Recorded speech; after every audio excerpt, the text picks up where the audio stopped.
정부에서 살리려고 하는 돈들이 이선 도시는 안 가고 그래도 미래 올라갈 가치가 있는 도시에 돈이 먼저 가려고 하는 거죠. 비상장 회사에 투자해서 상장시킨 다음에 주가를 띄워가지고 나고 이런데 그게 옛날에는 못 했어요. 은행을 먼저 살리는 작업만 지금 집중하고 있어요. 지방정부하고 지방은행. 그러니까 중국은 사실 그림자 금융이 가면서 중국 경제 성장시킨 건데 얘네들이 지금 다 무너진다 보시면 돼요.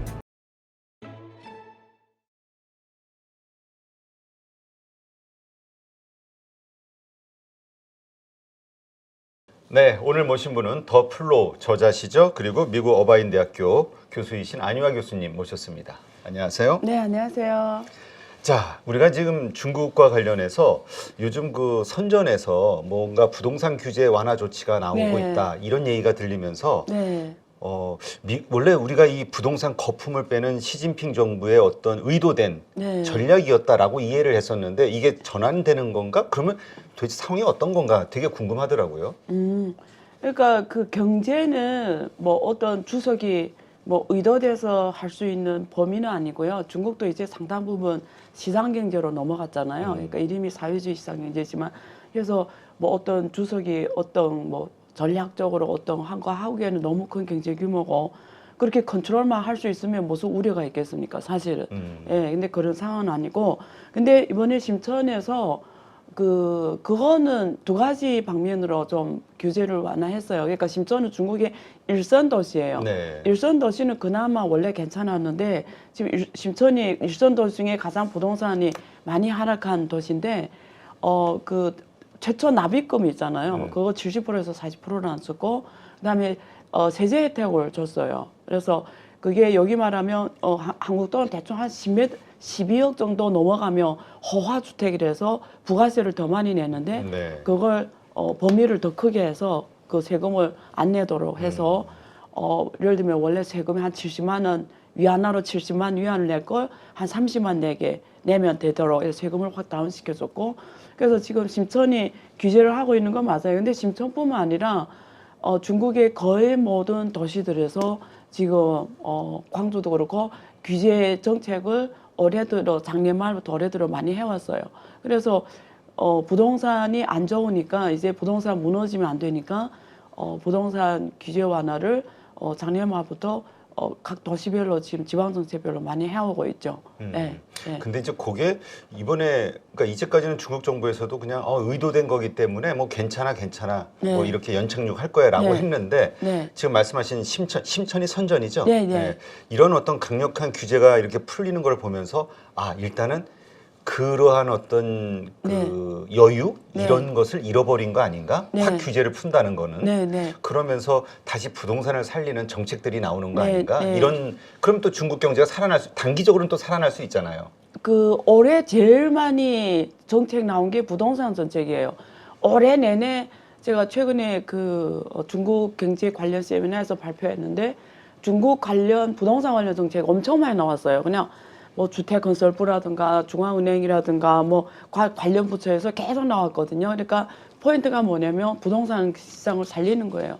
그래서 이게 지금 나온 게 아니고 작년부터 계속 나왔어요. 재작년까지는 컨트롤 했죠. 2021년에는 그 세 개 레드라인이 있었잖아요. 그러다가 부동산 경제가 주면서 경제가 바로 지금 경착 리스크가 있으니까 작년 말부터 막 풀기 시작해서 근데도 안 살아나니까 올해 또 7, 8월에 또 대대적인 부동산 완화 정책을 중앙에서도 많이 했어요. 그리고 지금 일선 도시 광주 제일 먼저 했고 지금 심천이 지금 하고 있고 이래서 지금 1년 넘게 하고 있는데 부동산이 살아나지 않는 거죠. 근데 옛날에는 조금만 정책 어떤 스탠스만 변해도 확 살아났어요. 근데 지금 1년 넘는데 안 살아나요. 그러니까 지금 중국 경제 그러니까 당국은 되게 곤혹스럽죠. 왜냐면 이게 지금 이게 중국 부동산은 이거 두 가지 선택인 것 같아요. 여기서 아예 그냥 확실하게 그냥 클리어하고 가는 거죠. 정산시키고 죽을래는 죽어라. 예, 그냥 완전 시장 원래대로 그냥 청산할 죽을래는 다 죽고 그게 살아남는 애들 진짜 살아남는 애들잖아요. 그래서 완전 시장 원리로 가는 거고 아니면 정부가 개입을 해서 옛날에 일본처럼 일본이 그랬거든요. 완전히 부동산 시장 정리를 안 한 거예요. 그래서 기회를 많이 잃었단 말이에요. 돈이 거기에 묶인 거죠. 근데 중국이 지금 택한 거는 후자였죠. 그러니까 정리를 못하고 왜 이게 어디까지 이게 지금 연관되는지를 모르니까 괜히 이게 지금 중국은 제3자 담보도 많고 그렇죠. 그리고 이게 은행이라든지 지방 정부부터 기업이 부동산하고 관련되지 않는 게 없어요. 제가 그 더플로 책에다 썼지만 중국의 딱 세 개 산업을 빼고 반도체, 전기전자, 설비 요 세 개 빼고 나머지 산업들하고 부동산 경제와의 상관성은 미니멈 10%부터 대부분 50% 이상이에요. 그 말은 뭐냐면 내가 하는 비즈니스는 이거지만 부동산 경제가 좋아야 나도 좋다라는 산업이 거의 다라는 거예요.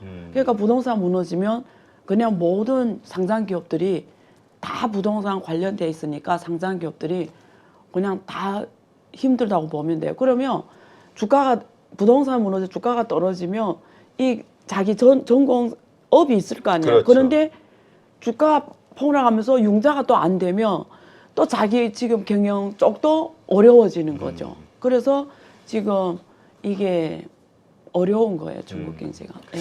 그러니까 지금 나오는 뉴스들을 보니까 네. 헝다, 예. 그다음에 비그 이위안 예. 여기 채권이 거의 부도 상태잖아요. 예. 근데 또 그 뭐 만기 연장을 예, 예. 해준다 또 맞아요. 이런 이야기들도 맞아요. 나오고 맞아요. 지금 어떻습니까? 부동산 업체들의 이 부도 현황 어떤 경영난 네. 상황. 그래서 중국 정부가 50개 기업을 발표했어요. 살려야 되는 50개 부동산 기업을. 그 중에 B기업에 들어가 있어요. 아, 네.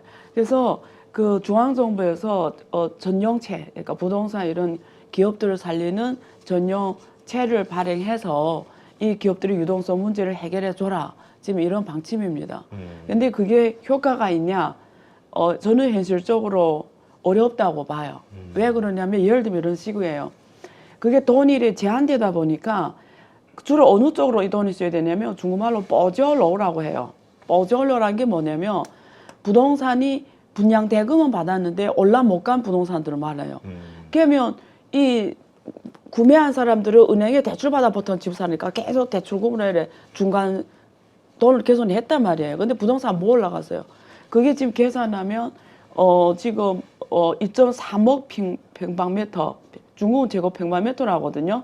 그러면 큰 집이 보통 100제곱평방미터니까 한 200만 채가 뭐 돈 받았는데 뭐 올라갔다고 보면 돼요. 근데 이거는 정부에서 발표한 거고 실제는 노무라 같은 이런 데서 발표한 데이터 보면은 실제는 한 900만 채가 한 4배가 넘네. 예, 지금 2천만 채가 지금 짓고 있는 거예요. 네. 2천만 채. 그 중에 한 900만 채는 사실 이런 문제가 있는 걸로 나옵니다.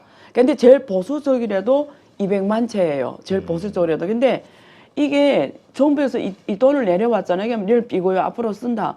그러면 이게 예를 들면 허나 하남성 정조에 있는 어떤 지금 뭐 올라간 부동산에 유동성 문제 제기니까 준다. 근데 그게 돈이 4억이 필요한데 예를 들면 4억이 필요해. 그거 완공하려면. 근데 돈을 그 4억 다 못 줘요. 한 2.2억을 줘요. 그럼 나머지 2억을 자기들을 조달을 해야 되는데 이 2억을 조달할 방법이 없어요. 네. 왜냐면 지금 주식시장도 완전 무너져 버려서 주식시장도 안 되고 그러면 이럴 때 자기 갖고 있던 자산을 팔아서 그게 이렇게 뭐 어떻게 충당이 돼야 되는데 그 2억이 지금 어려워요. 그러니까 풀로 안 준 이상은 이게 현실적으로 일단 어렵고 그 다음에 이게 돈이 들어갈 때 또 시장 경제 원리에 따라서 하는데 만약에 이선 도시다. 네. 결국 일선 도시다 하면 누가 봐도 일선 도시에 이 돈이 먼저 가요. 이선 도시는 누가 봐도 이 집을 올려봤자 경제성이 없으니까 이 정부에서 살리려고 하는 돈들이 이선 도시는 안 가고 그래도 미래 올라갈 가치가 있는 도시에 돈이 먼저 가려고 하는 그렇죠. 거죠. 아무래도. 근데 비거야 같은 경우는 대부분 다 2, 3선 도시에서. 아, 그러니까 올려도 별로 경제성이 없는 지금 시장 거의 뭐 다 올려도 손실하고 돈이 될수록 집행하는 사람들 입장에서는 안 가려고 하는 거죠. 그러니까 이게 중앙 방향은 이런데 현실적으로 이 돈들이 진짜 문제 해결되냐는 또 다른 문제인 거예요. 예, 그래서 지금 상황이 그렇습니다. 아, 그러니까 중국 정부도 난감하긴 하겠네요. 네. 근데 지금 말씀하신 요거 외에 네. 지금 보니까 그 부동산 신탁 투자 회사들 예. 그 가운데 보니까 중릉이라는 회사가 맞아요. 대표적인 회사 같은데 맞아요. 여기가 지금 그러니까 만기 상품 자기네가 예. 이렇게 발행한 그 예. 상품 73조 원이나 되는 뭐 이 원금은 물론이고 그 이자도 지급을 못 하고 있는 디폴트 네. 상태다 이런 예. 얘기가 있어요. 예, 이게 그러니까 이거 제가 중즈그룹이 중국에서는 종편로 중즈시라고 해요. 중즈시라는 게 앞에 중자는 중국을 말하고 즈자라는 이게 창업자 오너 그 사람이 이게 이름이 중에 한 글자를 딴 거예요. 근데 이 중즈시 이게 중국에서 뒤에 씨 붙을 때는 씨라는 게 직역하면 개 어떤 계열 알죠? 그 예, 개예요. 예. 중즈 계열 이렇게 보면 돼요. 근데 한국말로 하면 중즈 그룹이라고 그렇죠, 하는데 그룹. 근데 조금 C라는 게 조금 다르긴 하는데 그렇다 합시다. 어쨌든. 대략 그렇게 이해를 하고. 그러니까 중즈 C 뒤에 C자 붙은 게 중국에서는 몇 개 없어요.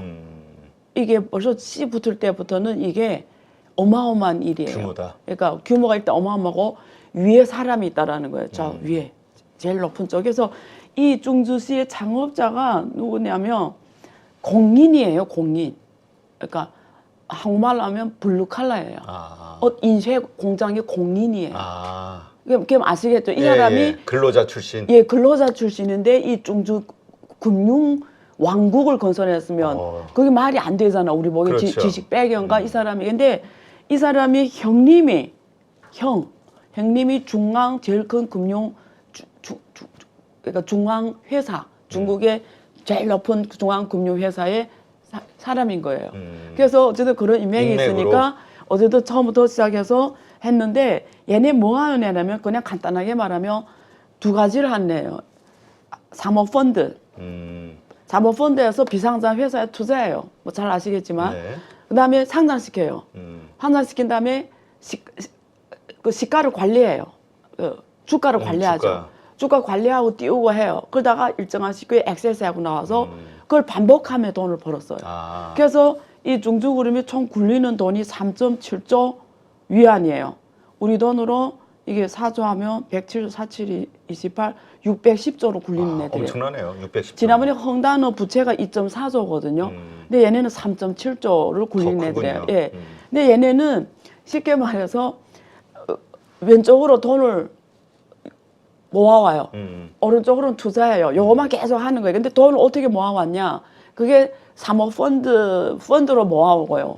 그 다음에 띵시ang 롱즈라고 해서 제3자 발행할 때 어떻게 하냐면 이 사람들은 저기 상장 회사 거기서는 못하니까 보통 특정 제3자 발행을 하는데 이자를 얼마 주냐면 7에서 8%를 줘요. 그러면 지금 은행에 예금하면 중국은 3%도 안 줘요. 1.몇 %예요. 그럼 7에서 8% 주면 부자들이 돈이 가요. 그렇죠. 얘네들한테 돈 준 거는 일반 국민들이 아니고 부자들. 보통 돈이 얼마 한국 돈으로 기본 투자 금액 2억에서 3억입니다. 이런 애들이 여기다 돈 넣어요. 이자가 7에서 8이니까. 그 다음에 이 돈들이 쫙 모였잖아요. 그럼 이 돈이 수익을 내려면 7에서 8%로 융자를 했으니까 얼마 수익을 내야 돼요? 적어도 10%를 내야 되잖아요. 근데 지금 경제가 중국 GDP 성장률이 지금 5, 6인데 GDP 성장률이 오르라고 뭐냐면 중국에 투자할 때 기대 수익률이 5에서 6%라는 얘기예요. 근데 얘네들 파이낸싱 자금 융자 비용이 7에서 8이면 10으로 내기에는 하늘의 별 따기란 말이에요. 그러니까 이 구조 자체가 말이 안 되는 건데 그렇게 해왔어요. 그냥 돈이 이렇게 막 왔잖아요. 그러면 그 돈을 갖다가 투자를 해요. 아까처럼 비상장 회사에 투자해서 상장시킨 다음에 주가를 띄워가지고 내고 이런데 그게 옛날에는 먹혔어요.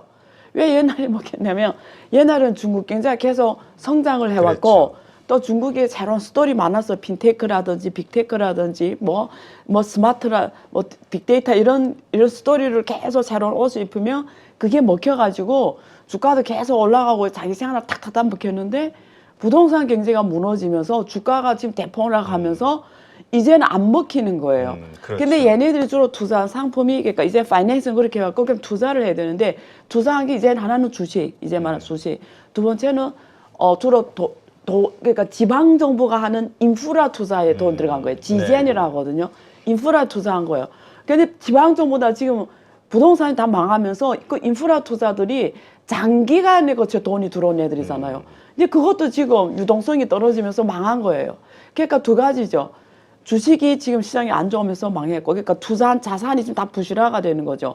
주식이 망했고, 그다음에 채권을 투자한 게 주로 지방정부 인프라 채권에 투자했는데 그거는 후순이에요. 그러니까 이게 지금 또 그래서 얘네들 이번에 공지를 냈어요. 무슨 공지 냈냐면 공지들 편지를 썼는데 공개 서한을 보냈는데 미안하다, 致歉信 미안하다는 죄송하다는 신의 이름이 그렇게 돼 있어요. 편지 이름이. 그다음에 안에 내용이 뭐냐면 우리는 지금은 부채가 자산은 2천억이다. 2천억 위안. 근데 부채가 4,600억 위안이다. 근데 2천억 위안은 대부분 부실화될 것 같아. 왜? 주로 갖고 있는 자산이 주식과 채권이다. 네. 근데 주식은 이제 그거고 채권이 이제 그거고 후순위 채권. 그러니까 어디서 이거 돈이 회수할 확률이 없다. 굉장히 낮다. 그렇게 공개서한을 내보낸 거예요. 그러니까 뭐 알아서 해라 뭐 이런 건데 어쨌든 배째라. 예. 우리 이런 상황이다. 예. 그래서 지금 이게 터진 거죠. 그러니까 이게 사실 이렇게 예. 사모펀드를 통해서 모은 거 우리가 이제까지 그림자 금융을 그렇죠. 합니다. 우리가 예. 이제까지 계속 걱정했던 게 드러나지 않은 부채, 맞아요. 바로 그 그림자 그림자 금융. 예. 근데 이게 증주그룹을 중심으로 한 예. 사실 이런 것들이 다 똑같은 상황일 거 맞습니다. 아니에요. 맞습니다. 그러니까 이게 이제 무너지는 거죠. 무너지고 이게 결국은 중국판 리먼 브라더스 이런 예. 식으로 확장이 되는 거 아니냐 이런 걱정을 많이 해요. 그래서 지금 중국 정부의 우선순위는 일단 은행을 먼저 살리는 거예요. 은행. 그래서 은행 살리는 작업은 하고 있어요. 제가 그걸 제가 그 네이버 프리미엄에 계속 중국 경제 글을 쓰는데 거기다 자세히 그 원리 작동을 적었어요. 근데 결론이 뭐냐면 은행을 먼저 살리는 작업만 집중하고 있어. 지방정부하고 지방은행. 왜냐면 얘네 무너지면 진짜 그렇지. 무너지는 거예요. 근데 얘네들은 못 살려요. 아, 근데 얘네들이 이제 중국은 워낙 중국 사람 특징이 뭐냐면 자본을 잘 갖고 놀아요. 네. 유대인 못지않아요. 그러니까 중국은 사실 그림자 금융이 가면서 중국 경제 성장시킨 건데 얘네들이 지금 다 무너진다 보시면 돼요. 이제. 근데 얘네들 제일 큰 애들이거든요. 그렇죠. 그러니까 더 거의 같다고 보면 돼요. 근데 제가 이게 사실 이 중주시를 들다 보면 중국 경제의 그 뒷면, 앞면, 뒷면이 있는데 뒷면을 다 볼 수가 있어요. 야, 어떻게 돌아가고 이게 금융이라는 게 지금 어떻게 한 국가의 경제를 들었다 놨다 하는지를 얘네들 보고 다 알 수 있어요. 예. 그럼 앞으로 예. 중국의 금융 예. 문제는 말씀하신 대로 예. 은행과 지방 정부를 살리는 정책으로 일단 가고 예. 그림자 금융은 무너지게 놔둔다. 예. 근데 이게 그림자 금융이 무너지면 이게 다시 다 전이가 될 수밖에 없을 것 같은데. 그렇죠. 그래서 지금 근데 어떻게 방법이 없어요. 그래서 제일 큰 타격이 뭐냐면 두 개입니다. 영향력이 뭐냐. 하나는 얘네들이 이번에 이 사람 죽었어요. 이제 그 창업자가. 아, 창업자 죽었어요? 예, 죽었어요. 2021년에. 그러니까 죽으면 그 상장 회사 공고를 내잖아요. 주요 투자자가 영향력 투자자가 죽으면 자기 주요 대주주가 죽으면 공고 내야 되잖아요. 상장회사. 그렇죠. 근데 상장 기업 중에 9개 회사가 냈어요. 주요 주주 변경해서 이 사람 근데 이 사람이 중국의 제일 유명한 가수 남편이에요. 아. 모아민이라고 중국의 국민 가수. 한국 말하면 한국 국민 가수 누가 있죠? 어쨌든 이선희 비슷하게 모아민. 소녀시대. 아니 그건 최근이고 모아민 나이 많으니까 옛날 시대. 팬심을 좀 발휘할 수도 있지. 소녀시대 좋아요. 또 보시기하고 다르네요. 아 진짜 또 이쁜 건 알아가지고.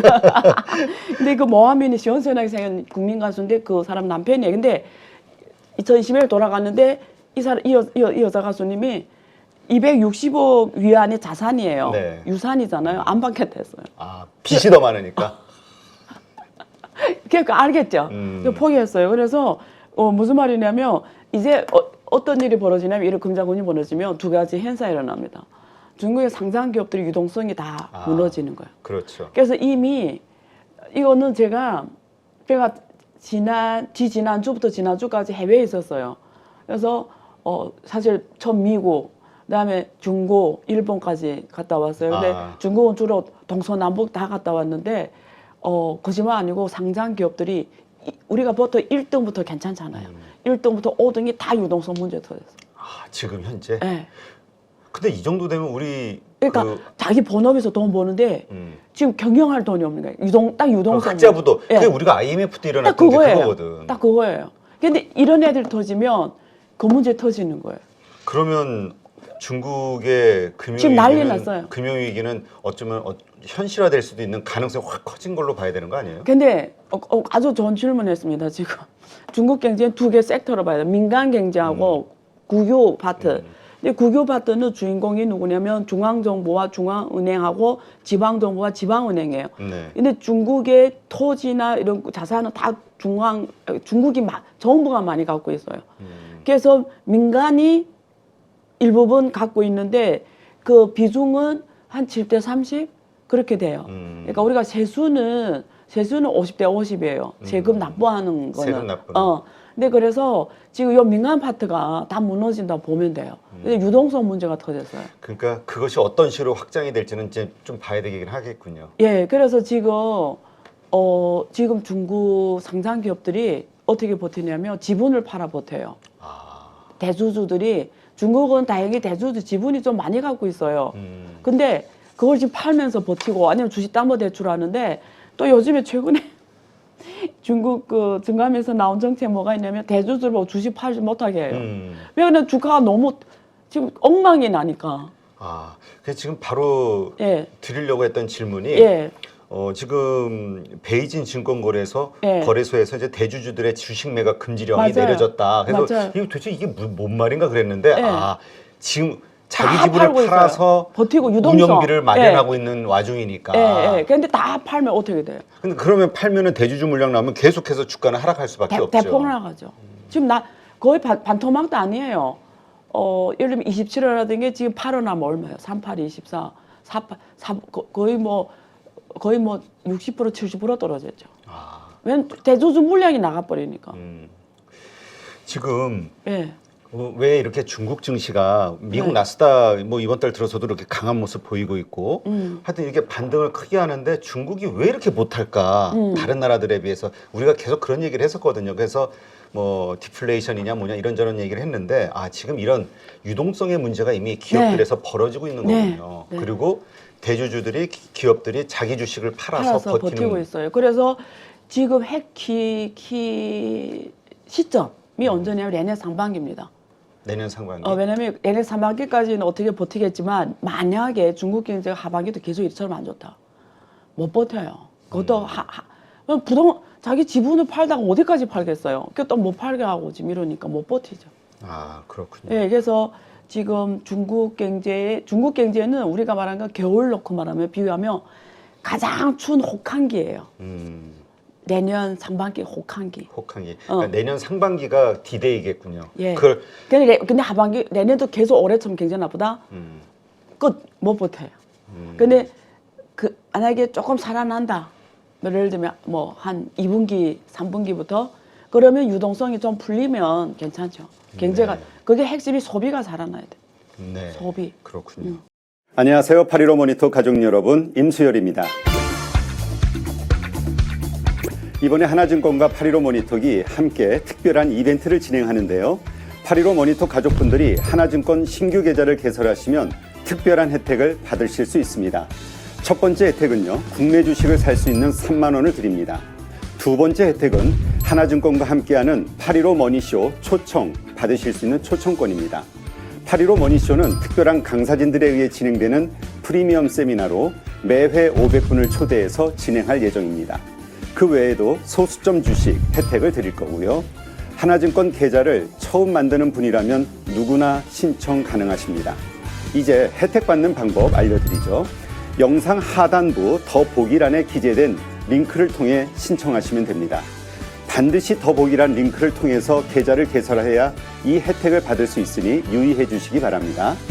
하나증권과 8.15 모니터기 함께 주식으로 하나 되다. 8.15 모니터 가족 여러분의 많은 참여 부탁드립니다.